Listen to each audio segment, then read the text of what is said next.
आप सभी का आज हमारी इस क्लास में हार्दिक स्वागत है आप सभी का। आज हम सभी लोग खंडित श्रेणी अर्थात डिस्क्रीट सीरीज के प्रश्नों को किन किन विधियों के माध्यम से और कंटिन्यूअस सीरीज अर्थात सतत श्रेणी के जो प्रश्न होते हैं उनको किन किन विधियों से अर्थात प्रत्यक्ष विधि, कल्पित माध्य विधि और पद विचलन विधि से कैसे जो है वो सॉल्व करेंगे। आज की इस क्लास में हम इस संदर्भ में अध्ययन करेंगे। तो चलिए आइए देखते हैं। सबसे पहले तो देख लेते हैं कि ये इसकी जो है कितनी विधियों से हम समांतर माध्य जो है वो निकाल सकते हैं। जैसे डिस्क्रीट हमने बताया था पिछली कक्षाओं में जो है कि इंडिविजुअल सीरीज में टर्म्स अर्थात पदों की पुनरावृत्ति नहीं होती है, टर्म्स का रिपीटिशन नहीं होता है। खंडित श्रेणी में ऐसे आंकड़े आते हैं जिनमें पदों की बारंबारता होती है अर्थात पदों की पुनरावृत्ति होती है। ठीक है, अगर ऐसे आंकड़े जिसमें पदों की पुनरावृत्ति बार बार हुई हो, ठीक है, अर्थात उसमें बारंबारता हो, तो ऐसे आंकड़े जो है वो खंडित श्रेणी के अंतर्गत आते हैं। और ऐसे आंकड़े जिसमें क्लास इंटरवल दिया हुआ हो, तो ऐसे आंकड़े जो है वो सतत श्रेणी अर्थात कंटिन्यूअस सीरीज के अंतर्गत आते हैं। तो चलिए आइए देखते हैं कि प्रत्यक्ष विधि अर्थात डायरेक्ट मेथड जो ये समांतर माध्य निकालने का होता है उसका फार्मूला क्या होता है। तो उसका फार्मूला होता है जो है ये कि x इक्वल टू समीशन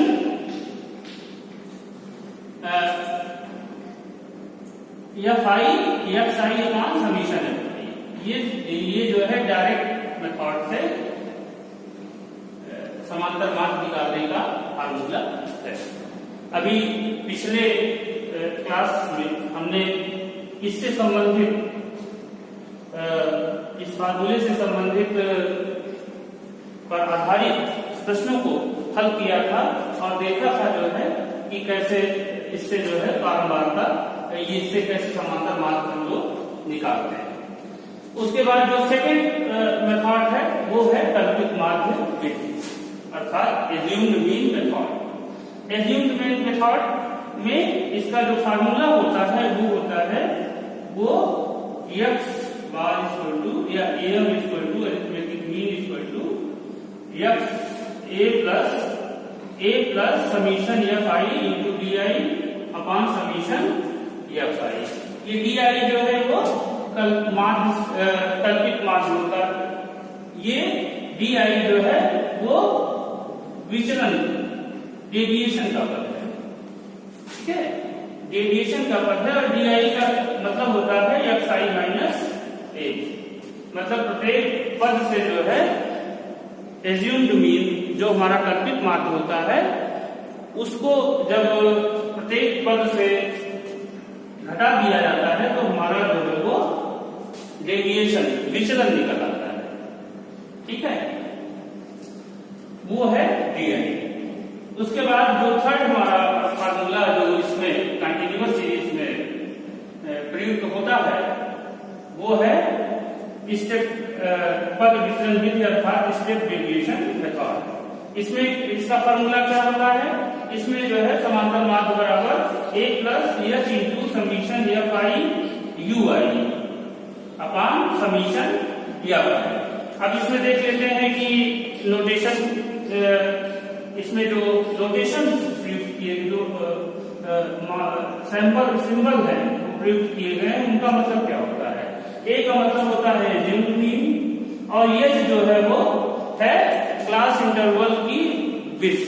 मतलब अगर जैसे 0 to 10 है तो ये जो h है मतलब h जो है क्लास वर्ग अंतराल, ठीक है, क्लास इंटरवल जो है इसके बीच की दूरी जो है 0 to 10 है। जैसे कोई क्लास इंटरवल है तो इसकी इसमें जो है h का मान क्या हो जाएगा 10 हो जाएगा, 10 जो है यश की वैल्यू क्या हो जाएगी, वो 10, मतलब उच्च सीमा से जब निम्न सीमा को हम घटा देंगे क्लास इंटरवल में तो हमारी यश की वैल्यू जो है वो निकाल जाएगी। और उसके बाद एफ आई के बारे में जान ही रहे हैं आप, बारंबारता है, यू आई बराबर जो है होता है यू आई बराबर एक्स आई माइनस ए अपॉन एच। ठीक है, अब एक्स आई माइनस ए क्या है, एक्स आई माइनस ए मतलब वही डेविएशन, प्रत्येक पद का जो एज्यूम्ड मीन है, जो हमारी एज्यूम्ड मीन है उसको अगर प्रत्येक पद से हमारे घटाते चले जाएंगे और उसके उपरांत उसको जो क्लास इंटरवल की विड्थ है, ठीक है, जो क्लास जो वर्ग अंतराल है उससे जो है भाग एक्स से भाग देंगे तो हमारी यू की वैल्यू जो है यू आई की वैल्यू क्रमशः जो है वो निकलती जाएगी, अर्थात U1, U2, U3 and something जो जितने भी पद होंगे उस प्रश्न में। तो चलिए हमारा जो पहला प्रश्न है आज का गणित श्रेणी में जिसे हम निकालते हैं जो है गणित श्रेणी में, अगर मान लीजिए कोई डिस्ट्रिक्ट सीरीज में कोई है प्रश्न दिया हुआ है, मान लीजिए इसमें देखिए प्राप्तांक है, प्राप्तांकों की बारंबारता दी गई है कि 10 प्राप्तांक 10 पाने वाले 4 बच्चे हैं, 20 पाने वाले 4 बच्चे हैं, 25 पाने वाले 2 बच्चे हैं, 30 पाने वाले 4 बच्चे हैं, 35 पाने वाला 1 बच्चा और 40 पाने या 40 पाने वाले 3 बच्चे हैं। तो ये हमारी हो गई जो है, ये हमारा आज का प्रश्न है। तो चलिए इसको हम लोग सॉल्व करते हैं कि इसको जो है कैसे प्रत्यक्ष विधि से या कल्पित माध्य विधि से कैसे इस प्रश्न को सॉल्व करेंगे। तो चलिए ये हो गया हमारा, पहले लिख लेते हैं 10, 20, 25, 30, 35 और 40। उसके बाद इसके सामने जो है इसकी रिस्पेक्टिव फ्रीक्वेंसी लिख लेते हैं 6, 4, 2, 4, 1 और 3। उसके बाद क्योंकि हम प्रत्यक्ष इसमें जो है वो डायरेक्ट मेथड या प्रत्यक्ष विधि का पहले उसमें जो भी यूज करेंगे, तो डायरेक्ट मेथड का सूत्र क्या होता है, X bar equal to summation F I X I upon summation F I, ये डायरेक्ट मेथड का सूत्र है, डायरेक्ट मेथड या प्रत्यक्ष विधि का सूत्र। तो चलिए आइए, तो इसमें फार्मूले में क्या है, हमको क्या चाहिए, समीशन एफ आई एक्स आई चाहिए और समीशन एफ आई। अगर इन दोनों की वैल्यू हम पुट कर देंगे तो हमारा अरिथमेटिक मीन अर्थात एक्स बार हमको प्राप्त हो जाएगा। तो ये हो गया एक्स आई और ये हो गया एफ आई। तो इसका दोनों का मल्टीप्लिकेशन हम लोग निकाल देते हैं। तो देखिए चलिए मल्टीप्लिकेशन निकालते हैं तो कितनी वैल्यू आती है इसकी, ये हो गया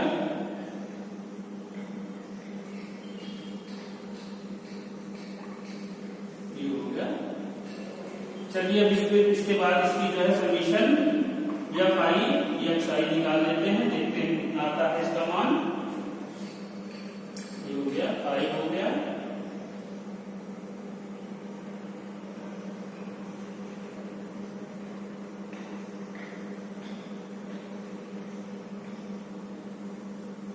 ये कितना हो गया 465। ठीक है, उसके बाद फिर इसकी वैल्यू समीशन एफ आई की वैल्यू निकाल लेते हैं हम लोग और देखते हैं कि कितना हो जाता है।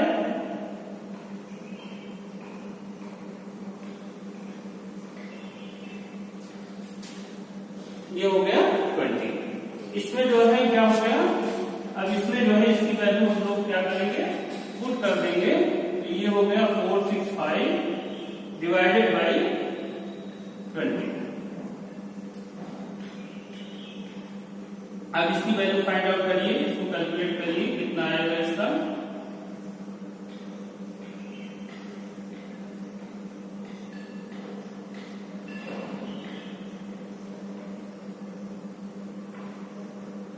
समथिंग जो है ये इसकी वैल्यू 23.25 के करीब, ठीक है, X bar equal to 23.25।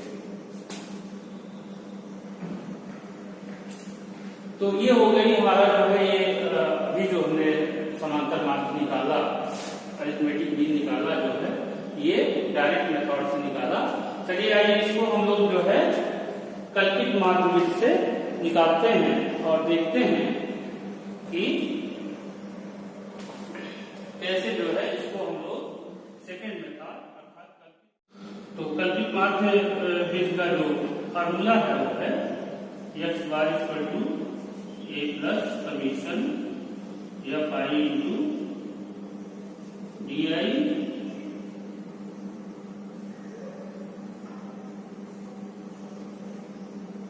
Upon summation, ये हो गया हमारा क्या कल्पित मार्ग का फार्मूला। तो चलिए अब इसमें हमको क्या जरूरत है, हमको एक की आवश्यकता है। अगर हमको समांतर मार्ग मान लीजिए निकालना है तो हमको ए की आवश्यकता है, summation F I D I की आवश्यकता है, एफ आई डी आई की आवश्यकता है और समीशन एफ आई की आवश्यकता है। तो हमेशा जो है एज्यूम्ड मीन जो है वो चर x में माना जाता है। तो मान लीजिए कोई भी वैल्यू हम लोग मान लेते हैं, मान लीजिए हमारा एज्यूम्ड मीन क्या है वो 35, ठीक है 35 को हम लोग मान लेते हैं। तो अभी हमने उसमें फार्मूले में क्या बताया था कि डी आई बराबर एक्स आई माइनस ए। अब x क्या हो गया, x ए हो गया और ये क्या हो गया a। 35 जो है ये हो गया एज्यूम्ड मीन, ठीक है। तो हमारा जो डी आई है वो कैसे निकलेगा, मतलब अगर हम इसको जो है एज्यूम्ड मीन से हम घटाते जाएंगे तो हमारा जो है क्या निकलेगा वो डी आई। तो 10 से 10 माइनस 35 इक्वल टू माइनस 25। उसके बाद 20 माइनस 35, तो ये क्या हो गया 20 माइनस 35 इक्वल टू माइनस 15। उसके बाद 25 minus 35 equal to minus 10। 30 minus 35 equal to minus 5। 35 minus 35 equal to 0 और 40 माइनस 35 इक्वल टू 5।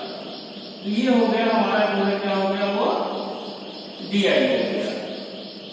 उसके बाद हमको क्या करना है एफ क्रॉस डी आई करना है, F I cross D I.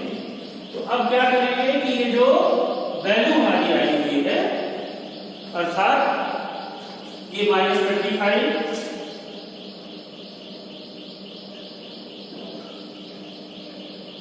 इसको इधर लिख देते हैं थोड़ा सा तो हमारे पास स्पेस हो जाएगा। माइनस 25 माइनस 15 माइनस 10 माइनस 5 0 और 5। ये हो गया हमारा जो है ये इसकी वैल्यू हो गई डी आई की वैल्यू, ठीक है। उसके बाद जो एक जो फोर्थ कॉलम बनेगा वो एफ क्रॉस डी आई का बनेगा। तो इस तरह से अब हम इसमें क्या करेंगे, इस वाले कॉलम में ये जो रिस्पेक्टिव फ्रीक्वेंसीज हैं ये है इसके सामने है, ठीक है। थोड़ा सा इसका वो हो गया है। तो अब इसको जो है हम लोग क्या करते हैं मल्टीप्लाई करते हैं। माइनस 150 ये हो गया माइनस 60 माइनस, अब भाई 2 में माइनस 10 से गुणा करेंगे तो माइनस 20 आएगा और 4 माइनस 5, 4 को माइनस 5 से मल्टीप्लाई करेंगे तो माइनस 20 आएगा। 1 को 0 से मल्टीप्लाई करेंगे तो 0 आएगा, 3 को 5 से मल्टीप्लाई करेंगे तो 15 आएगा।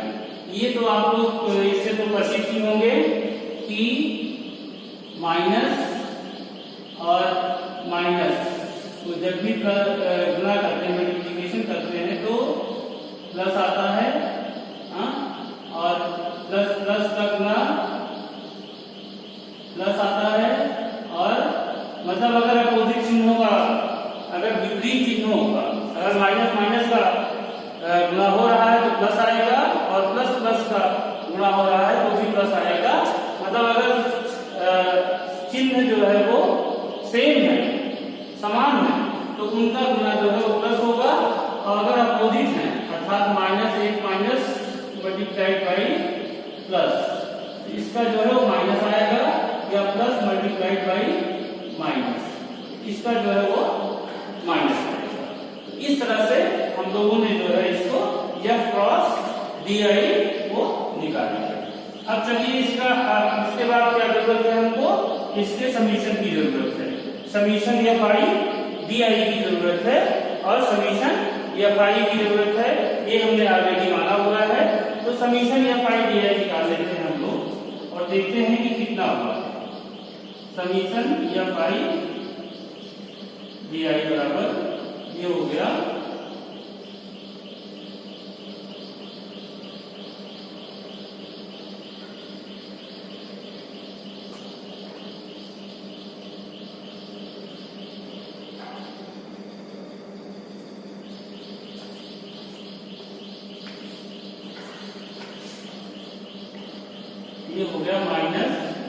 -235। ठीक, और ये हो गया समीशन एफ आई निकाले 6 4 10।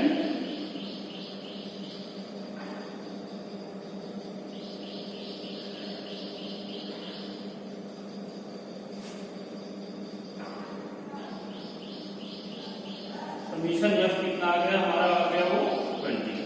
तो चलिए आइए देखिए हम लोग वैल्यू पुट करते हैं इसको जो है, और देखते हैं जो है कि क्या इसका जो एक्स बात है वो क्या है। तो ए के स्थान पे अर्थात मीन के स्थान पे हम लोग 25 रख देंगे, और उसके बाद समीशन या फाइंड लिया ये हमारा आया था -235 अपान हो जाएगा 20। तो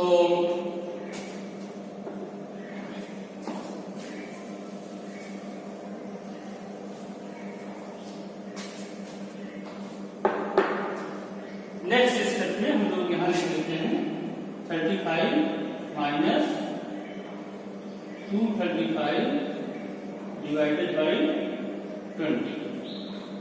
अब इसको हम लोग सॉल्व कर लेंगे, और ये हो जाएगा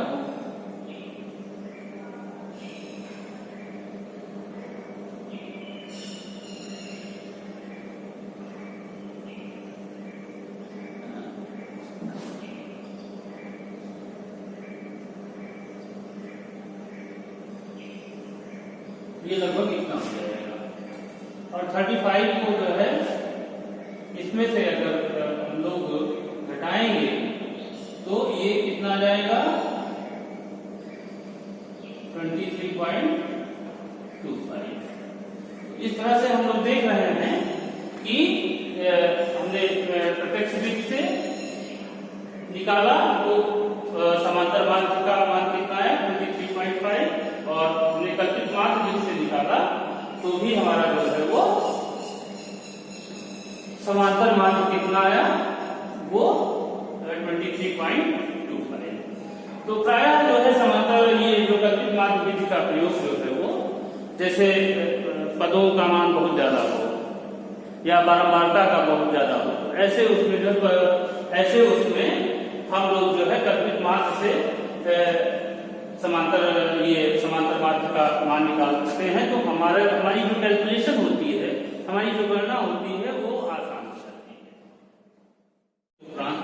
देखते हैं कि सतत श्रेणी अर्थात कंटिन्यूअस सीरीज में जब प्रश्न दिए हों, अर्थात ऐसे प्रश्न जिसमें वर्गंतराल हो, तो उसमें जो है प्रत्यक्ष विधि, डायरेक्ट मेथड, कल्पित माध्य विधि अर्थात एज्यूम्ड मेथड, और पद विचलन विधि अर्थात स्टेप डेविएशन मेथड से हम कैसे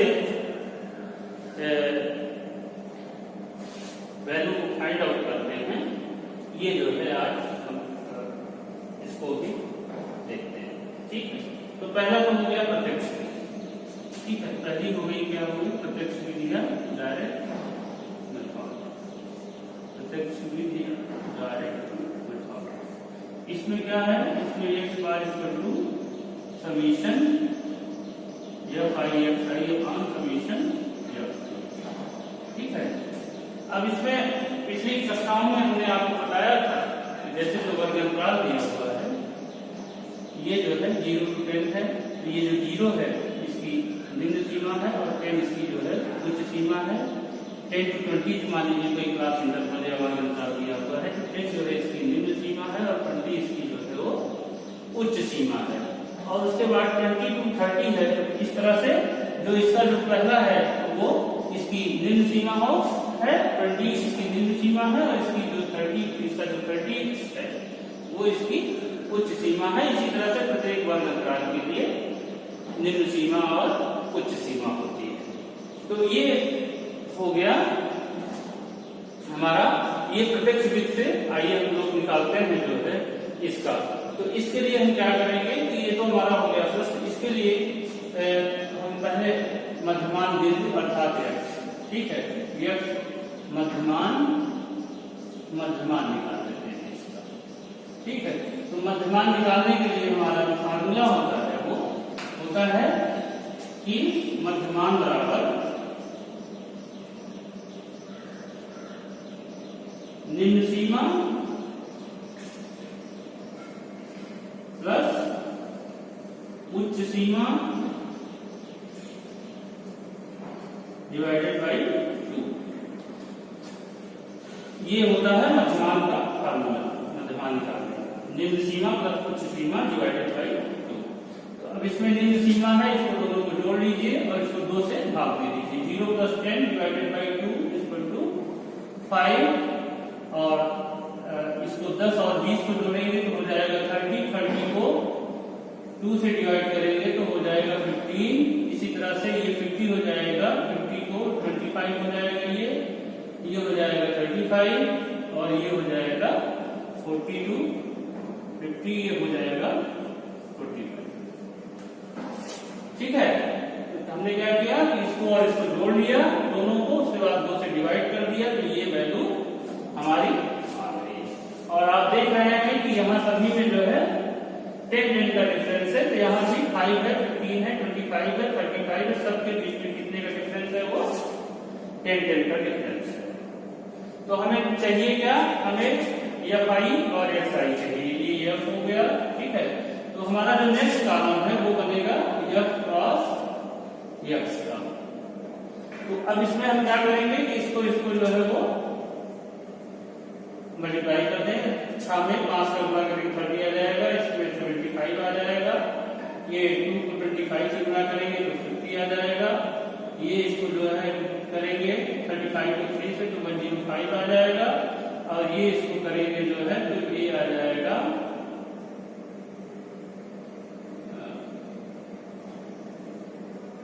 225। ठीक है। ये हमारा आ गया f क्रॉस x।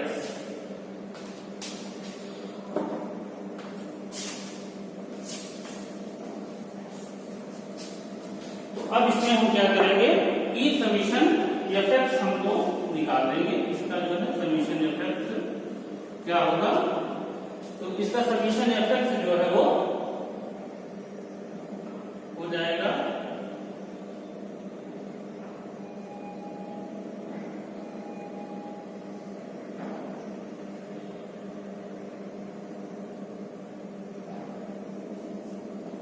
$485। ठीक है। और उसके बाद समीशन f क्या हो जाएगा, इसको आइए ऐड करते हैं हम लोग।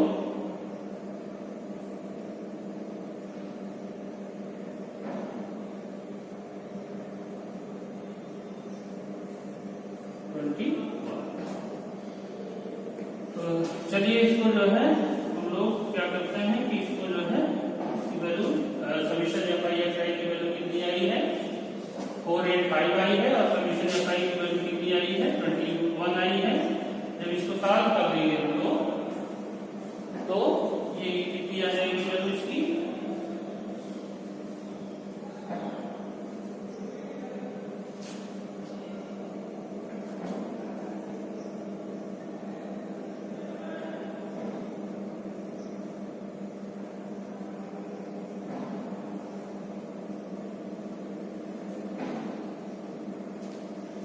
समथिंग 23.02 के करीब आ जाएगी।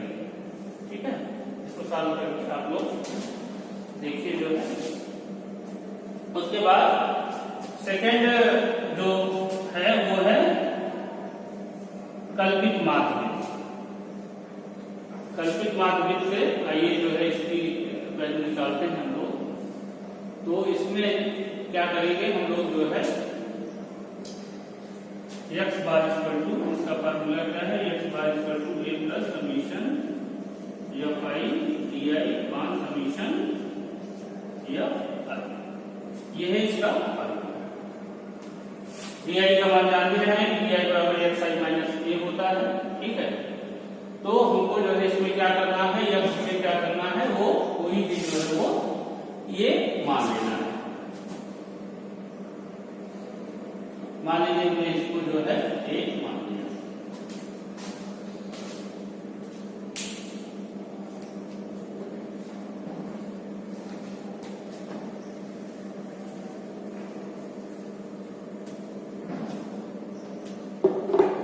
इसको हमने क्या किया, वो जो है ए मान लिया। ठीक है, और अब हमारा डी आई कैसे निकलेगा, डी आई हम जो है इसको रिस्पेक्टिव को उसको जो है इससे टर्म से घटाते जाएंगे। ये हो जाएगा 5 को अगर -25 करेंगे तो -20, ये हो जाएगा -10, ये हो गया 0, ये हो गया 10 और ये हो गया 20। ये कितना हो गया 20। ये हमारा आ गया डी आई। इसके बाद हम क्या निकालेंगे, f क्रॉस di। अब f क्रॉस di निकालने के लिए f ये हो गया और di ये हो गया। इसके दोनों पे रिस्पेक्टिव उसको जो है टर्म्स को, पदों को गुणा कर देंगे। तो 6 में अगर -20 का गुणा करते हैं तो माइनस आ जाएगा 120, 5 को -10 से तो -50, 2 को 0 से तो 0 और 3 को 10 से 30 और इसको 5 को 20 से तो 100। तो इस तरह से हमारी ये वैल्यू जो है f क्रॉस di की आ गई। अब इसके पश्चात हम लोग क्या करते हैं कि समीशन fi di को फाइंड आउट कर लेते हैं। तो ये हो गया जो है, कितना हो गया इसका, इसकी वैल्यू ये हो गया, इसकी वैल्यू हो गई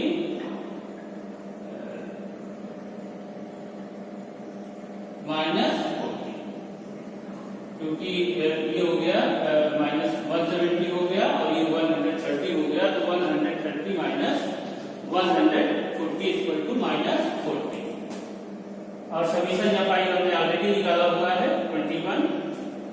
तो ये हो गई इसका वैल्यू, इसकी वैल्यू जो है पुट करते हैं हम लोग इसमें। तो 25 प्लस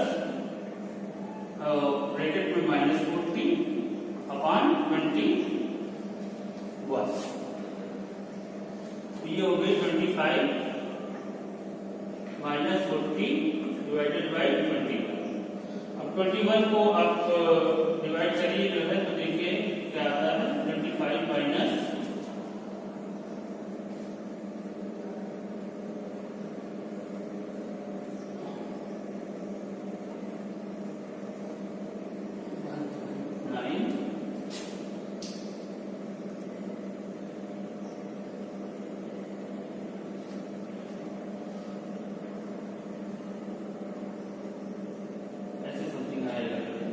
9, इसकी वैल्यू 1.9 समथिंग आएगा। तो इसकी वैल्यू क्या हो जाएगी, वो जो है 23.02। तो इस तरह से हम लोग देख रहे हैं कि प्रत्यक्ष वृत्त से भी जो है 23.02 आया और इसके समांतर मात्र का मान, और कल्पित मात्र वृत्त से भी जो है ये समांतर मात्र का मान 23.02 आया। तो इसी तरह से हम लोग जो है स्टेप डेविएशन मेथड से भी जो है ये समांतर मात्र अर्थात अरिथमेटिक मीन की वैल्यू फाइंड आउट